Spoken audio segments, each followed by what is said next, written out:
Olá, pessoal. Estamos começando, entretanto, desta semana. Nosso convidado de hoje, ele é administrador, advogado e psicólogo de formação, mas tem na formação da vida o seu maior aprendizado.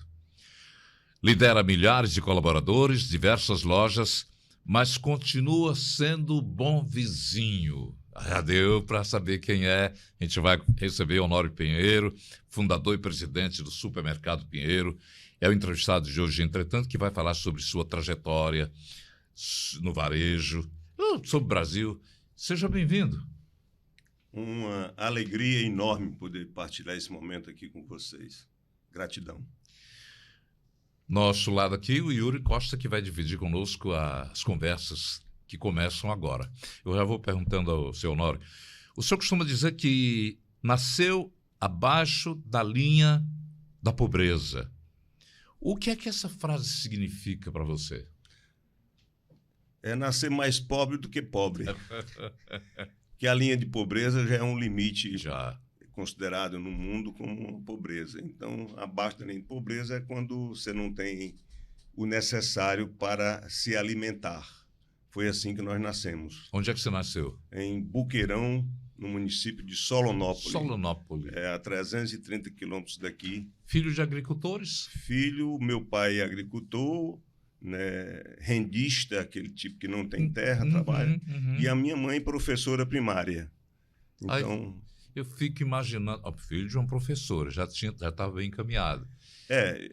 Já é uma vantagem. Uma vantagem. E ela, se hoje, por coincidência, e eu acredito muito em construção cinética entre as pessoas, a energia move não só o nosso corpo, mas a nossa mente. Hoje é o aniversário dela. Olha se só. viva estivesse. E ela foi a responsável, a dona Gracinda, para fincar em mim não só o homem que sou, mas o homem que quero ser. Porque a vida nos proporciona esse vir a ser.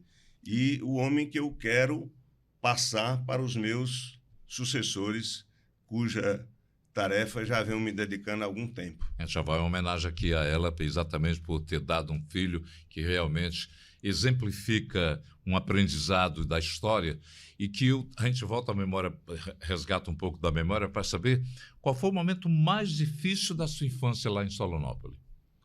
Foi quando precisei sair de casa, mesmo nos desafios de casa, para poder ir morar na casa dos parentes conhecidos dos meus pais, para poder estudar. Esse foi um momento muito difícil, porque se hoje uma separação, um corte de uma criança ali no início da segunda infância é difícil, você imagina naquela época que nós não tínhamos nada de comunicação, nada de internet, e era só pelo rádio, antenas rotativas e por aí vai. Interessante que o seu slogan, o slogan de que o bom vizinho, você começou numa época no interior onde ia com a xícara de café pedir café emprestado ao vizinho? O papai era um camarada assim meio que diferente. Mais fechado. Fechado, mas muito conectado com as pessoas. E ele gostava muito de conversar. E nós morávamos num povoado com 12 casas, que era o Buqueirão, vizinho a Sudipúblico. E de manhã os conhecidos passavam ali com a enxada nas costas para ir à roça, e ele dizia: compadre, todo mundo no interior, compadre, vem tomar café aqui. Mas só que lá em casa não tinha café. E a mamãe, para honrar a palavra dele, mandava que a gente fosse rápido pelo quintal da casa, quem é do interior sabe, por trás, na casa da Carola, de outros vizinhos, tomar uma xícara de café emprestado para poder honrar a palavra do papai. E o papai se construiu assim. Quando ele veio morar em Fortaleza, já com a aposentadoria dele, às vezes ele chegava, a gente morava no Pan-Americano, chegava com a mala na mão. Meu filho, que ele não sabia pronunciar filho, eu trouxe isso aqui para você. Ele disse: mas papai, por que eu quero mala? E tal. Ele disse: não, estava barato, eu comprei. Então, ou seja, são algumas coisas que... Ele comprava mala. E levava. Mas ele tinha uma coisa, um toque nele que dizia que ele vai viajar longe. Vou levar a mala dele. Aprontar logo Esse aqui. é o Nonato que eu conheço. Aproveitando, né, o senhor falando muito dessa questão das carências materiais, né, mas pelo visto o amor, né, dos pais, da família, isso compensava, né? Eu costumo dizer que nós nascemos diante de muitas necessidades, mas com muito amor. Então, isso realmente, eu acho que a vida é construída por isso. E esse amor compensou bem, porque eles extravasavam esse amor e nos encaminhavam para estudar. Nós tivemos um resgate pela Igreja Católica para ser encaminhado e tal. Então, realmente, a necessidade foi superada. Pira, esse é um encontro em que a gente resgata memórias que influenciaram a sua vida, mas que vão influenciar a de muitos mais. Estou lembrando aqui que você falou que sua mãe era professora, seu pai analfabeto, mas o que é que eles ensinaram que o senhor nunca negociou na vida? Aquilo que eles lhe deram Valores, como né? exemplo, De valor valores. que eles lhe deram, e você realmente não trocaria por nada. Honestidade. A resposta é curta, mas preenche a grandeza da vida de duas pessoas, seus pais. Eu me construo com uma certa emoção, porque cada dia nós nos desafiamos para manter isso. E no mundo difícil de hoje, realmente você tem que ter valores enraigados conforme os pais fizeram para crer, para suportar as diferenciações do mundo moderno. São muitas, né? tentações, É. é desafiador realmente. É desafiador. Eu conversava há pouco com as meninas que nós fomos muito bem recebidos. Essa coisa, nós precisamos conseguir viver, mas ter as nossas escolhas. Por que eu lhe conheço e tenho estimação e alegria e demora a encontrar? Por que eu compro em determinado local? Por que eu trabalho em determinado local? Por que eu acredito em determinada tese? Então, a vida nos proporciona a ter escolhas. E essas escolhas estão ligadas aos nossos valores. Minha mãe foi professora, meu pai filho de um agricultor muito conhecido, meu pai comerciante depois.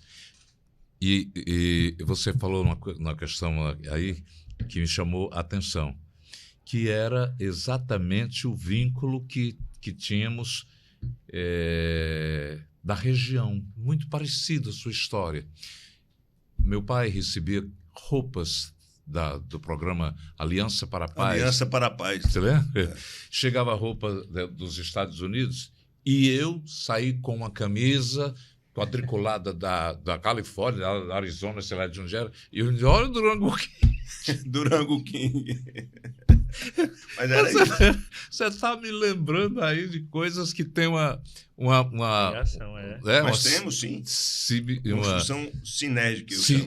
Exatamente. O nosso encontro aqui, vocês têm... O nome é Entretantos, né? Isso. Eu achei uma maravilha, uma sacada entre tantas histórias, entre tantas pessoas. Tantos nomes, tantas datas. Por que alguns fazem assim ou deixam de fazer? Quem está certo, quem está errado? Cada um de nós, entre tantos, vamos fazendo o nosso caminho. Yuri, verdade, você, o senhor falou sobre... Não, imagina. Justamente sobre essa questão da honestidade, né? Mas quando o senhor fala, puxa muito também pela questão da gratidão, né? Aprender com a história e ser grato pelo que passou, porque moldou também o seu caráter, né? É que quando eu falo honestidade, se você tiver uma visão de floresta, vai ver que tem muita coisa por trás disso, né? Honestidade da escolha, honestidade do ser, honestidade de ser grato, né? Então, assim, isso é muito importante para a formação de valores. Você conhecer as suas necessidades, a partir das suas necessidades, você construir as suas oportunidades e, nas suas oportunidades, você acreditar, preparar e parceirizar. A minha vida é feita nessa linha. Interessante a sua formação de advogado, psicólogo, e, de repente, você foi para o ramo comercial. O que o levou? A necessidade. Toda a vida foi a necessidade, necessidade. lhe dando uma ajuda, lhe empurrando. Mas sempre teve o dom de vender? Isso vem do meu pai. O papai era jeitoso. A principal atividade dele era de galego, né? Depois que a agricultura no interior, muita escassez de tudo, ele comprava as coisas lá no interior, galinha, pato e tal, e trazia para a feira aqui em Fortaleza e voltava com alguns tecidos e canetas e tal para lá. Então, ele tinha sempre essa ginga. Eu digo que a nossa característica de vendedor, de buscar conexões, vem dele, e a de querer estudar, de querer ajudar, querer se fincar, vem da dona Gracinda, da mamãe. Como é que hoje? Ser conselheiro da Unifor, mas antes deixa eu puxar muito interessante essa um história, episódio, né? aqui que o que passou pela sua cabeça quando recebeu uma bolsa das mãos de Edson Queiroz?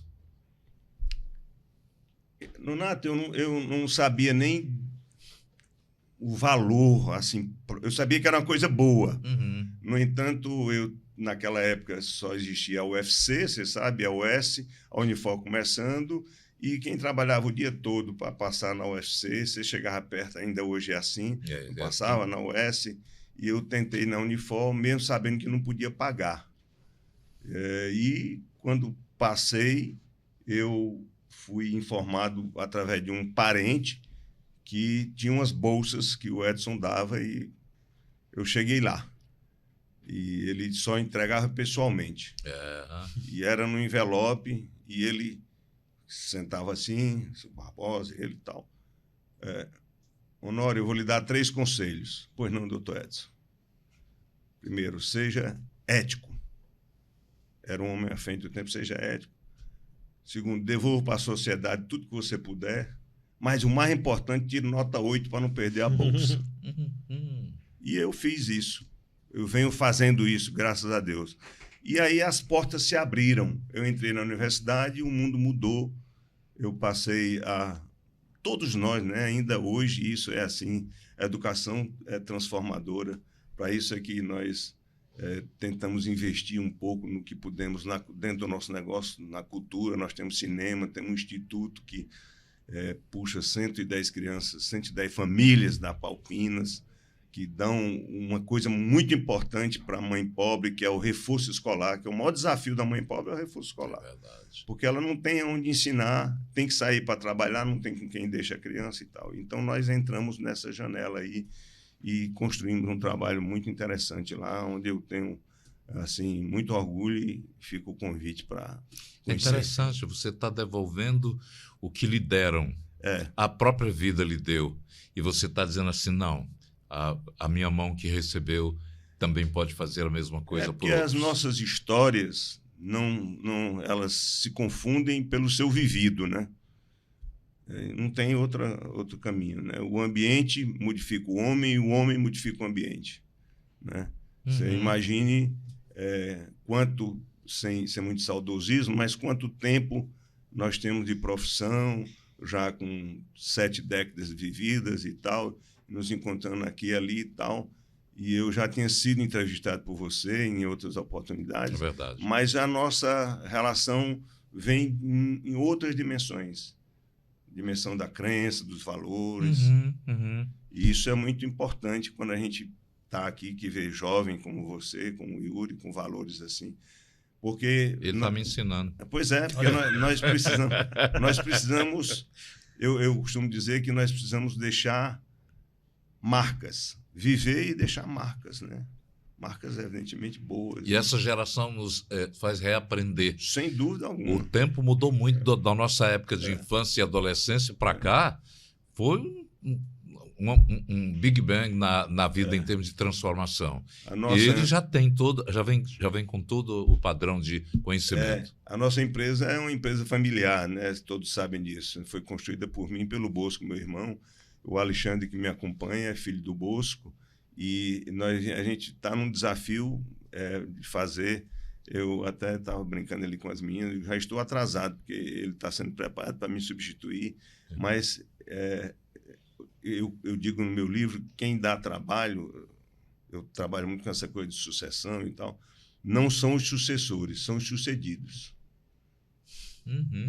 O sucedido é que dá trabalho.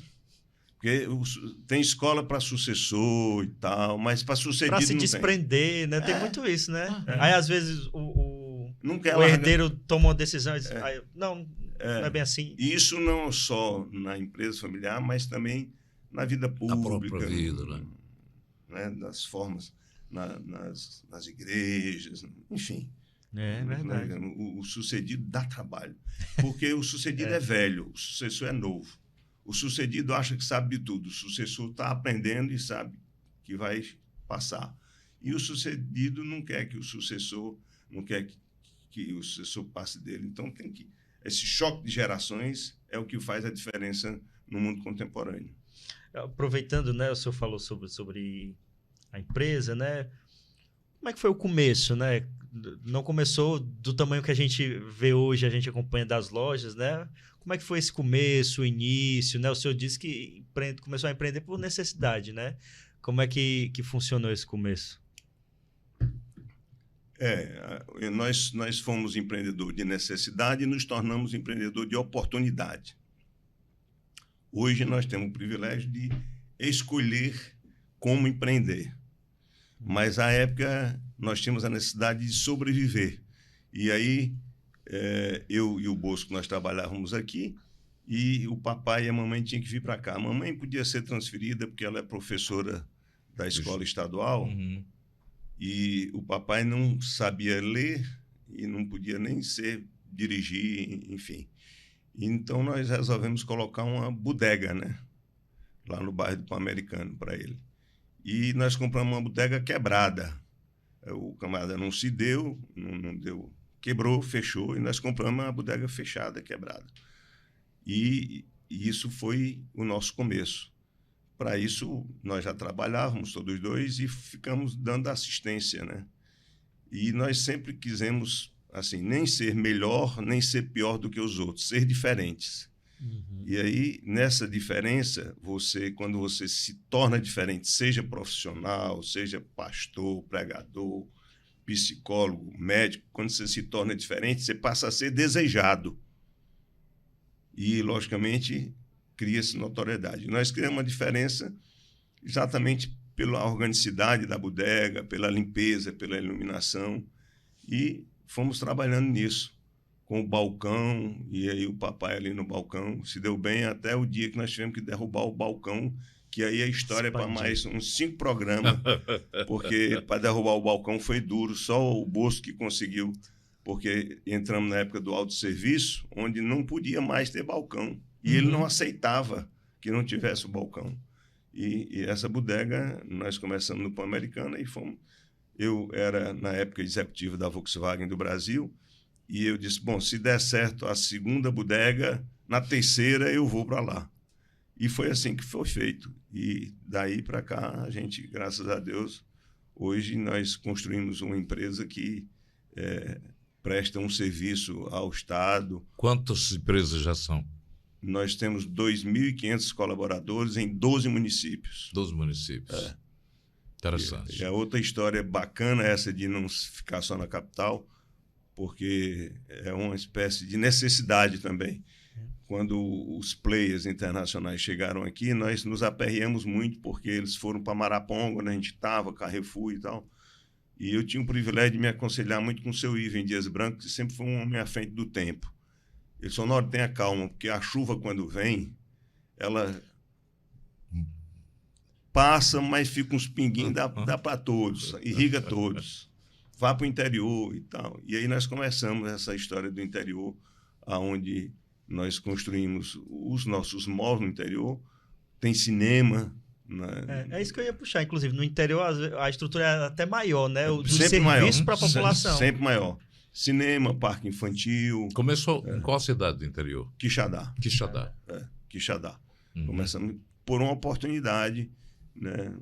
Compramos um negócio e tal. E aí a gente vem nos construindo nessa pegada, ou seja, prestar serviço, sempre com o propósito de nos diferenciar naquilo que nós fazemos.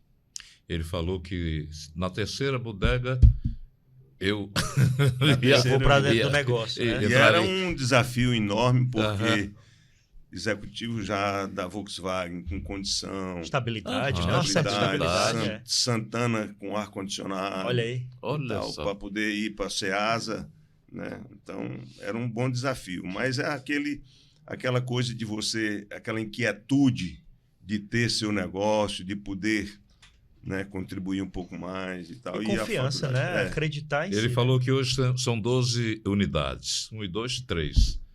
Terceira loja. E ele tem uma trilogia na vida dele que ele gosta de lembrar, que é acreditar, preparar e parcerizar. Né? É que sem a dimensão da crença nós não chegamos a lugar nenhum, né? Você não acredita, só acreditando a gente precisa estudar um pouquinho, precisa se preparar, precisa, né, explorar um pouco essa dimensão da crença.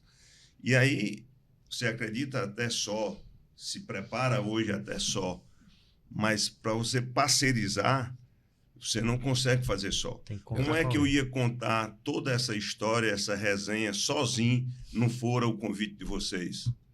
Então, o parceiro ele está fora e ele se torna um dos pontos mais importantes do triângulo. É a parceirização. Quando ela é assertiva, ela constrói bem a musculatura da crença e do preparo. E talvez na área dos supermercados tem a parceria é a palavra de ordem. A palavra de ordem, a palavra de ordem, sem dúvida nenhuma. Porque consumidor, fornecedor, tudo. O supermercado é uma atividade de família, o destino é da família, a mulher é quem compra, se ela não for comprar, ela diz para o marido o que quer e o marido inteligente, ele faz o que a mulher manda, né? E, a partir daí, nós temos uma empresa com mais mulheres do que homens, os cargos de comando são de mulheres. Isso, assim, foi uma escolha? Não, isso foi acontecendo. E nós percebemos isso e é assim que funciona. A mulher funciona melhor? Funciona melhor. A mulher funciona melhor. Ela tem alguns sensores diferenciados para poder melhorar as entregas, entendeu? Então, o supermercado é uma coisa muito viva. Você trabalha com saúde, né? Você imagina que hoje nós temos cerca de 35 mil clientes entrando em todas as nossas unidades diariamente, cada um com o celular na mão. E essas pessoas querem o que buscam. Quando não encontram, reclamam. E aí você tem que estar bem preparado. Você é um fiscal que está todo o tempo olhando o que é que está indo bem, o que é que falta. Vai nas lojas, né? Nas lojas? Hoje eu uso... nós temos uma expressão lá que é o DPEC, que é o diagnosticar, preparar, planejar e checar. Executar e checar. Eu hoje uso muito só o C, só checo. Eu tenho os programas e eu fico checando. Mas nós já... O meu irmão, o Bosco, ainda gosta muito de ir para as lojas e ele gosta muito de loja para ficar olhando. O dono do boi quer olhar o gato está engordando exatamente, no curral. Mas eu sempre... O mundo contemporâneo já nos remete a outras dimensões. Não reclama na hora, anota, fala com o canal adequado para poder chegar e tal. Mas nós acompanhamos de perto. Porque as empresas familiares são assim no mundo inteiro. E as empresas familiares são as mais fortes do mundo. Agora, elas são as mais complexas também. Porque elas precisam que haja união na família para poder ela prosperar. Talvez a vulnerabilidade da empresa familiar seja justamente nessa transição, né? Por isso que precisa de uma preparação maior. É o grande quê? É o grande... se você analisar as empresas familiares bem-sucedidas, elas têm essa passagem mais serena. Quando tem, como o cearense chama, treta, aí a coisa desanda. Desanda. Filho de professora que tem tudo, leva a crer que a educação e o ensino realmente tenham sido fundamentais O senhor acredita que o Brasil ainda seja um país onde o estudo muda o destino? Sem dúvida alguma. A educação transforma e eu acredito muito que nós vivemos momentos desafiadores, mas bons momentos. Eu acho que tudo pode melhorar, mas o Brasil tem muitas chances de boas melhoras. Esse é o seu lado otimista. É meu lado otimista. E esperançoso também. Eu acredito no Brasil, eu acredito nas pessoas. Eu acho que tem mais gente boa do que ruim. Então, assim, nós tentamos ter uma empresa espiritualizada, não na dimensão de religião, e sim da dimensão da crença. As pessoas acreditarem em si, acreditarem na força divina e caminharem para o bem. Pelas 2 vezes que você já fala na crença, qual é a sua religião? Católico. Uhum. Apostólico, mas não sou romano. Você é inteligente. Eu costumo dizer sempre essa expressão, que não sou romano, porque nós aprendemos no interior, e outra coisa, as leis de Roma foram feitas na época para eles, né? Então, Interessante. O supermercado Pinheiro, né? O senhor falou do começo, né? Da divisão de bairros. Como é que é feito esse estudo, né? Locais mais populares, locais de maior poder aquisitivo. Como é que é feito esse estudo de mercado, de público, né? Para os locais também. Até vamos completar 35 anos agora em abril, mas até eu acho que uns 15 anos atrás era no censo, né? No faro do Bosco. O Bosco é aqui. Ainda hoje ele gosta muito disso. Mas hoje nós temos ferramentas, né, com georreferenciado, que nos dão tudo, onde botar, o que fazer. Tipo de público, qual produto, qual o ticket médio, qual a preferência. Quer dizer, hoje... Você já fazia isso desde as primeiras lojas ou esse tempo moderno? Não, esse tempo moderno, nós temos hoje 22 lojas e 2 em construção, e esses tempos modernos vêm aí há uma década, mais ou menos, 1 década e meia. Mas a tecnologia é muito bom, né? Hoje tudo... A tecnologia ajuda bastante e ela jamais vai atrapalhar o ser humano.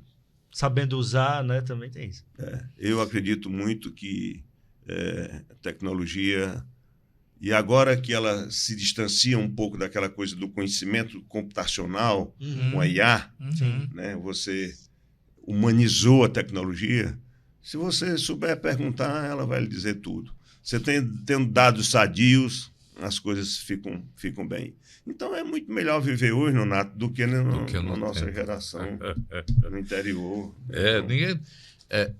A gente precisa olhar o passado como quem dirige. Olha aqui o retrovisor, olha aqui, para saber como é que estão as coisas. Mas a gente não vive só de passado, não. Né? Tem que viver sempre olhando em frente. Agora, teve um momento da fase, nós já perguntamos isso a todos, alguns entrevistados, e eles realmente mostram que foi um momento difícil. A pandemia, como é que você conseguiu ultrapassar o período? Com muita resiliência e foi um momento bastante difícil para o varejo, porque a pandemia ela desconstruiu o emocional do ser humano. E isso, quem lida com gente, público interno e externo, foi muito atingido. Por outro lado, usou-se a pandemia, o Brasil, de alguma forma, não sei se planejadamente ou não, mas para beneficiar alguns e atrapalhar outros e tal. Então, quem estava na ponta, no varejo, nós tivemos muita dificuldade. Eu fico imaginando aquela cena, né? O que o senhor achou? Fecha, abre. Abre. Ou então, quando você ia para o supermercado, a fila, que entra outro, e pessoal de luva e máscara, um cenário meio assim de filme apocalíptico, né? Era um filme apocalíptico, realmente é. Então, ali foi um momento desafiador, mas que nos trouxe muito aprendizado, como tudo na vida. Nos trouxe muito aprendizado. Porque o ser humano, o nosso negócio é esticar a gente. Eu costumo dizer que o meu propósito está lá escrito numa parede atrás da minha mesa, esticar a gente. Quando você quer ser esticado e tem alguém para dar uma moldadazinha, a coisa... A parceria. Coisa anda. E qual foi o erro mais caro que já cometeu como empresário? Muitos. Um dos erros caros é quando você não lê bem o contrato. Nossa, as letras miúdas, né, que o pessoal fala. Então, é um dos erros caros. E outro é quando você subestima a capacidade do outro, né? Porque há uma tendência, né, a baixa resiliência. Só a maturidade vai nos dando isso, né? Você é um poço de considerações positivas. É que a vida nos molda assim, né? Você acredita que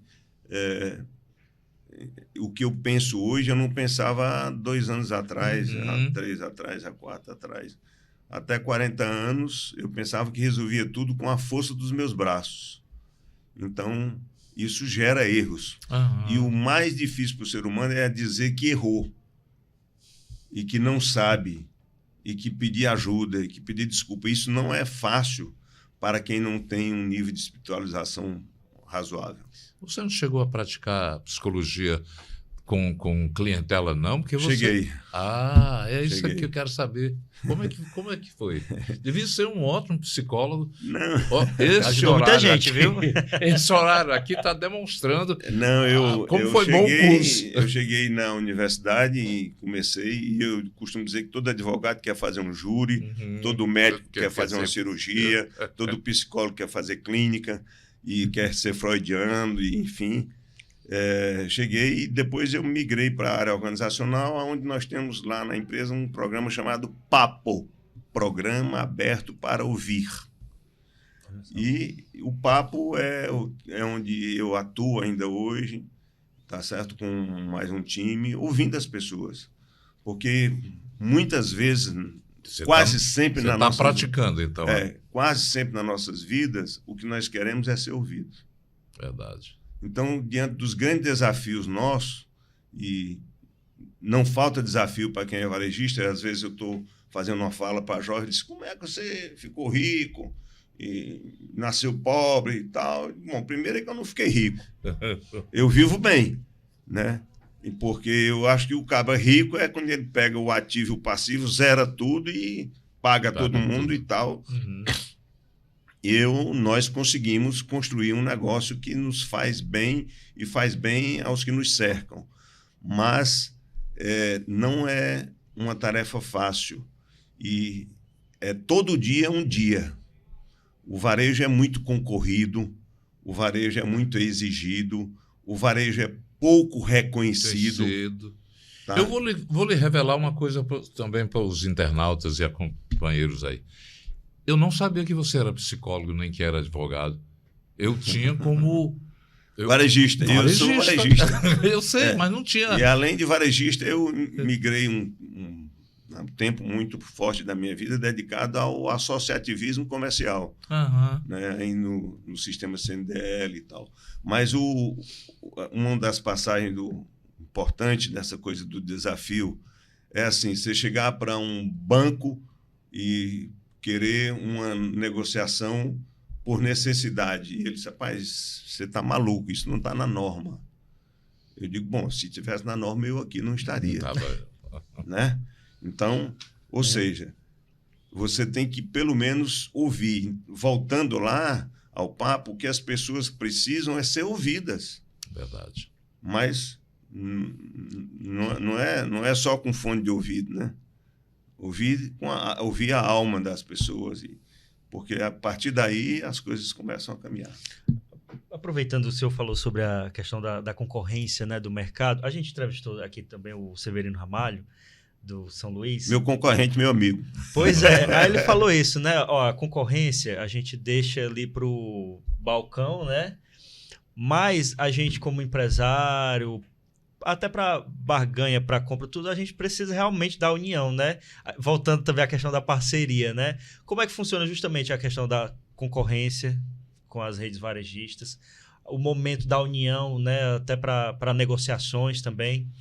O Ceará, ele se diferencia em muita coisa no Brasil e até fora do Brasil.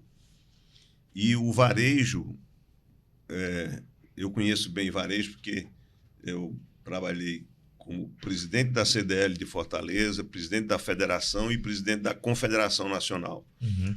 Então, assim, conheço o varejo ampliado. O varejo do Ceará, ele é diferenciado. Se você sair daqui e for para um estado vizinho, Paraíba, Rio Grande do Norte, Pernambuco e tal, os varejos são bem diferentes. Nós somos muito estruturados e também os cearenses do comércio, eles se unem porque diz que a dor une mais do que a alegria, né? Então, como nós estamos num estado que tem cerca de 2,2 do PIB e com uma população mais do que o dobro do PIB, então, assim, você precisa estar junto e precisa ser capaz. Então, nós trabalhamos muito bem isso, valorizando a economia circular, entendendo os que estão mais na frente, cada um com as suas características, e dando essa resposta. E você encontra lojas aqui, hoje, não só de supermercado, mas de outras atividades, material de construção, automóveis, enfim, que fazem história para o Brasil. Você chegou a ser recusado a sua presença na AGE, na ACESUR, na CDL, e de repente isso serviu de revolta ou combustível? A revolta e o combustível, elas andam muito próximos um do outro. Tanto que talvez propulsiona, para não negar aquilo que é fato, na hora tenha dado uma espécie de revolta, mas ela se transformou em combustível muito rapidamente. Eu sempre quis trabalhar com gente. Eu acho que não tem uma empresa, por maior que seja, que ele não precise de se associar aos outros para poder servir mais. Então, eu procurei logo no início me filiar às entidades. Na AGE eu não tinha mais idade, não pude. Na CDL eu era supermercadista, naquela oportunidade só quem podia participar da CDL era o pessoal de calçados, joias, roupas. Supermercado era um negócio diferente. Então, eu fui como quem come sopa quente, ficando por ali e dando as minhas contribuições até ser convidado, porque eu tenho uma característica, sou tímido nos primeiros contatos, e se eu puder com um saco de 50 quilos, eu digo que posso só com 30, que é para guardar 20, para poder ser chamado. Então, aí dessa história nasceu o primeiro nordestino a chegar na Confederação Nacional de Dirigentes Logísticos, que é a maior entidade de classe no Brasil, que fica em Brasília. E eu fiquei 3 anos e disse que ia ficar 3 anos. Não, você não pode sair. Eu digo, posso, porque eu disse que só ia ficar 3, daqui a minha contribuição e tal. Mas as coisas acontecem... Mais uma vez o 3 na vida dele, viu? As coisas acontecem de acordo com aquilo que você imagina, e que você pensa e que você planta, né? Você seguiu a linha do doutor Paulo Vanzolini, paulista, que escreveu um samba que diz: levantou, sacudiu a poeira e deu a volta por cima. Deu a volta por cima. Aproveitando que o senhor falou da questão da confederação, né? Hoje a gente... Na verdade, não é de hoje essa questão da insegurança, né? Dos tributos, tributação. Aí fala da questão da reforma tributária, aí fala que não é a ideal, mudança de imposto. Como é a avaliação que o senhor tem, né, do mercado e também para os próprios supermercados, né, dessa questão? Brasil é dicotômico. À medida que é um país bom, ele é perverso com quem produz. Então, nós pagamos os maiores impostos do mundo, pagamos os maiores juros do mundo, e como é que sobrevivemos? Porque porque o nosso desafio que está em pauta hoje, todos os recantos do Congresso, as associações estão discutindo, é a história das escalas, porque o Brasil tem baixa produtividade. A questão não... Eu acho que nós temos que rever tempo. As pessoas vivem hoje precisando de mais tempo para refletir, para estudar, para orar, para... Enfim. Atividades afins. Né? Atividades... E nós não temos, nessa loucura, nós não temos tempo para isso, precisa ser revisto isso. Mas nós precisamos não nos distanciarmos da produtividade. Então, a produtividade é que define tudo. Se você comparar a nossa produtividade com a produtividade do trabalhador americano ou europeu, é uma coisa verdadeiramente desastrosa. Mas eu acho que nós estamos no tempo de rever esses processos, mas assumindo esses desafios.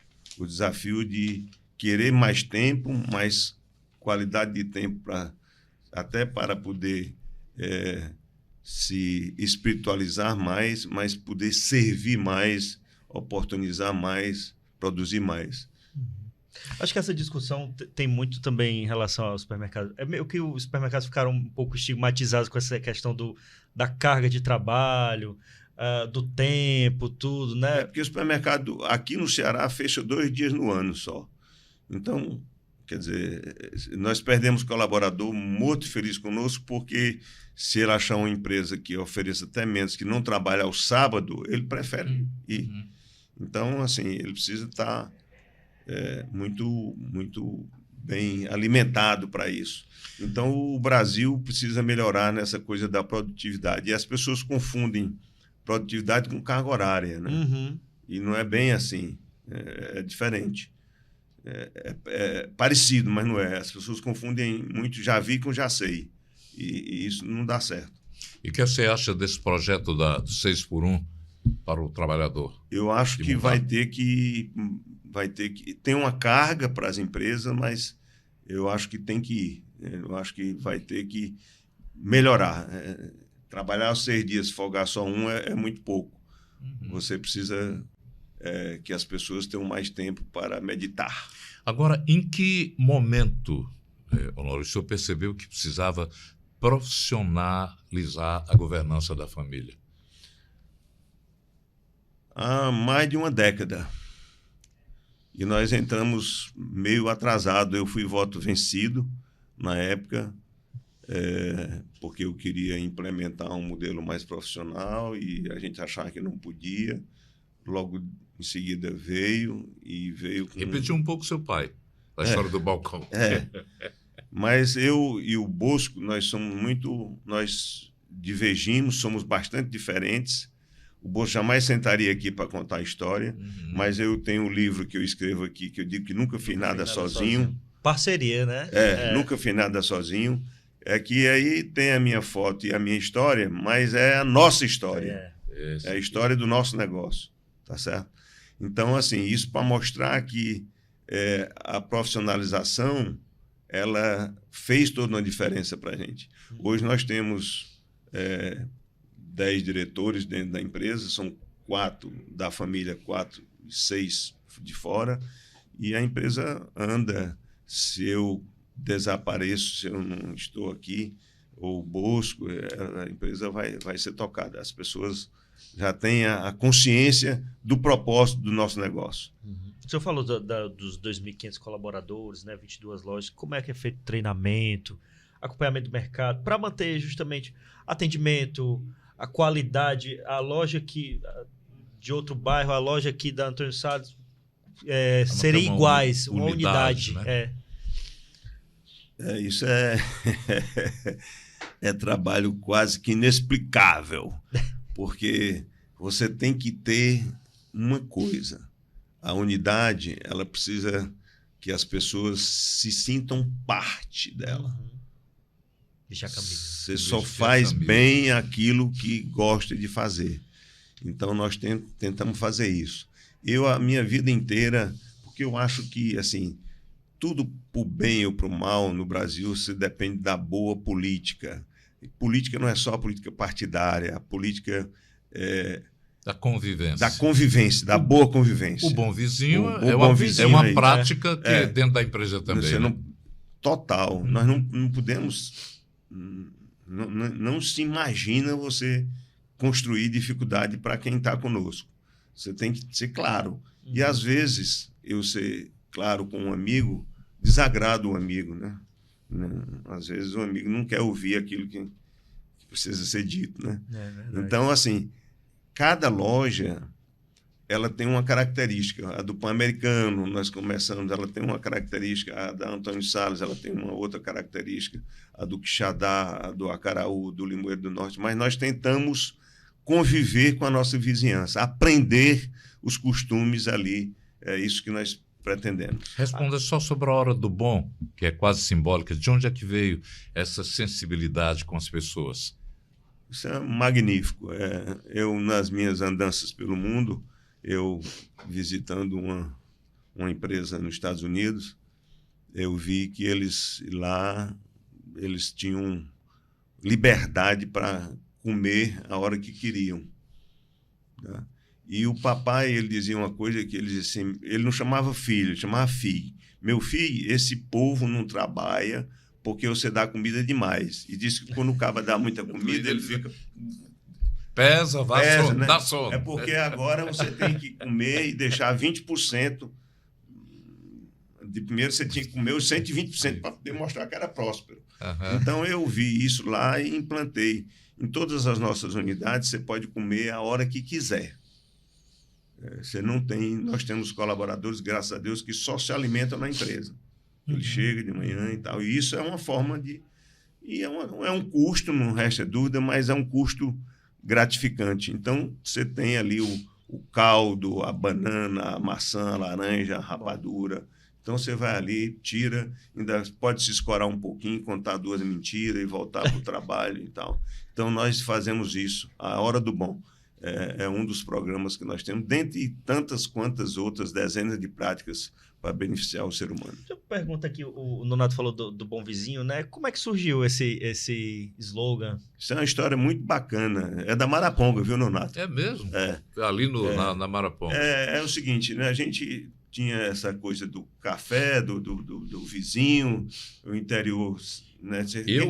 Vou lhe interromper, eu acho que é uma homenagem à Senhora do Café. A Senhora do Café lá, a vizinha. Que era boa vizinha. Quando a gente começou a se profissionalizar um pouquinho mais, nós conhecemos um amigo maraponguense chamado Chico Teófilo, que era professor de marketing, tinha uma agência, que era cadeirante e tal. E nós juntos chegamos a o Bom Vizinho. Então, hoje ainda tem dúvida se o que é mais forte na percepção do nosso cliente, se é Supermercado Pinheiro ou se é o Bom Vizinho. Porque o Bom Vizinho é o slogan, mas a empresa é Bom Vizinho. Um completa o outro, mas falar o Bom Vizinho, o pessoal já sabe que é... Grande lembrança que você traz aqui de Chico Teófilo. Uma figura implacável, um homem... Agora eu entendo de onde é que vem realmente. Pois é. Uniu. Ele deve ter ouvido a história da senhora que você ia buscar xícaras de café. Conversávamos muito. Aí de repente, pronto. Porque ele morava ali pertinho da gente, né? O Chico. Então a história vem daí. Aproveitar para fazer mais uma pergunta antes de encerrar, Nonato. Pergunte aí. Outra 2 minutos. Movimentação também da questão de supermercados foi a venda de medicamentos, né? O que você acha dessa inclusão, né, de medicamentos nos supermercados? Eu acho que o Deusimar não acha. Eu acho que nós temos que vender. Ele é inteligente. Eu acho que nós temos que vender. Agora, vender com responsabilidade, com a devida adequabilidade e tal. A presença de um farmacêutico. Presença de um farmacêutico e outra coisa, aqueles produtos que não dependam para facilitar a vida. O mundo precisa de facilidades. Você falou dos Estados Unidos, eu me lembrei que uma vez estive lá e dentro do supermercado dentro dos supermercados tem as drogarias, né? Então eu acho isso. Agora isso é muito politizado. Tem que ter uma discussão neutra, né? Neutra. É verdade. Se você tivesse hoje 20 anos e você resolvesse, eu vou digitar o que é que eu quero fazer, você voltaria a fazer tudo que fez até aqui? Tudo até aqui.